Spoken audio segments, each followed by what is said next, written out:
All right, let's turn to page 367 to look at our Explore It. It says Sarah wants to score 78% on her next test. She knows the test will have 40 questions. How can Sarah represent the situation to determine how many questions she needs to answer correctly? So let's say that these ones that I'm going to scratch out, right, which you can do in the book if you have this provided for you. So we have 1, 2, 3, 4, 5, 6, 7, 8. And then we have 16. And then we have 24.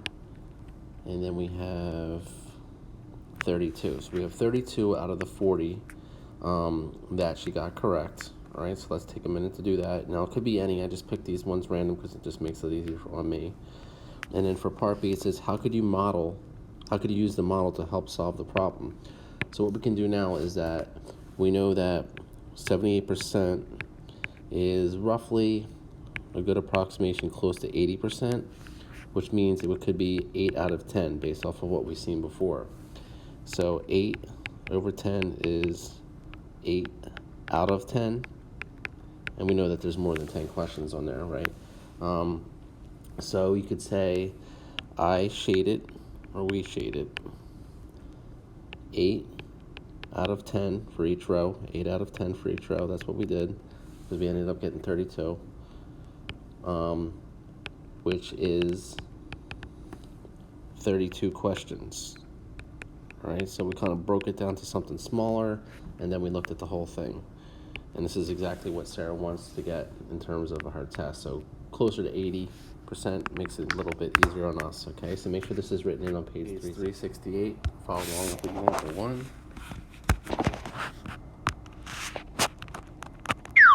How can you use fractions to estimate percents? Think about this question during the lesson.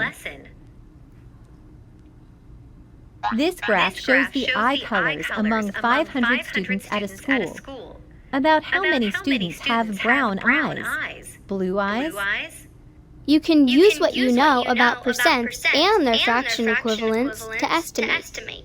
So if you take a look at brown, all right, so brown was at 46%, right? We can call that half, right? Estimate that as half. So we could say that 250 kids have brown eyes.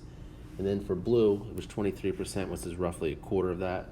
So you could say that that's about 25%, meaning that that's half of a half. So we could say 125 students roughly have blue eyes. According to the graph, 46% of the students have brown eyes. Estimate 46% of 500.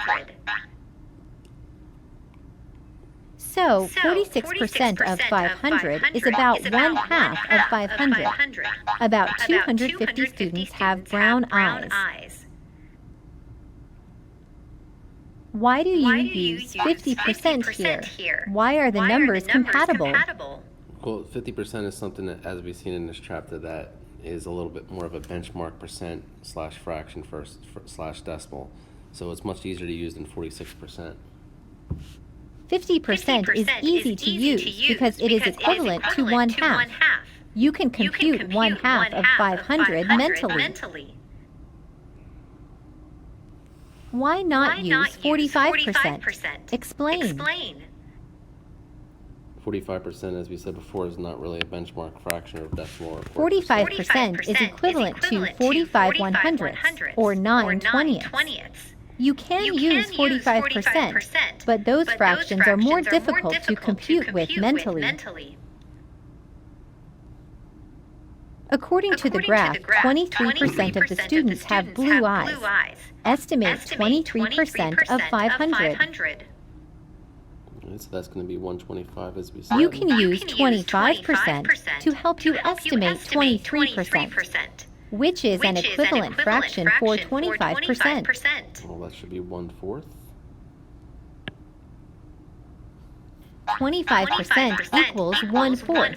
So 23% of 500 is about 1/4 of 500. About 125 students have blue eyes. Now you know how you can use fractions to estimate. All right, so let's look at the triad here. It says, suppose the graph shows eye colors among 120 students in 6th grade. About how many 6th grade students would have green eyes? Explain how you can estimate Use estimation to find your answer. So green is right here, that's 16%. 16 is roughly 20%, okay? 20% is the same thing as 1/5. So we could do 1/5 times 120. All right, we can cross cancel.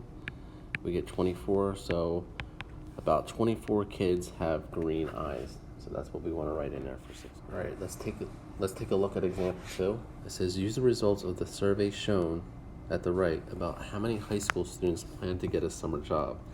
So 50% of 94 students surveyed plan to get a summer job. Now that 53%, it's much easier to use 50%, all right? Or we could round the number of students to 94, right? So half of 90, so we could actually do half of each. We could make that 50%, we can make that 90. So a good estimation would be 45, or we could simply just say half, or 100. 100 is still relatively close to 94, and half of 100 is 50. So that's another way we could do that. Right now, for the try it, it says use rounding to find 44% of 56. All right, so 44% is close to 40. So we'll do 4/10, or 2/5, right? 56 rounds to, so let's take a look here. And then we do 2/5. This rounds to 60. This number here rounds to 60, so we do 2/5 of 60, which ends up getting us 24. So we could say about 24 students plan to attend summer camp. All right, another way we could do this is we could do 4/10 again, 2/5. All right, we could go with 50 instead of 60. We'll take that same approach, 2/5 of 50, ends up getting us 20. But take note that these two numbers are not completely far off from one another, so that's a good estimation. Remember, estimations aren't exact, okay? So write that in for page 3.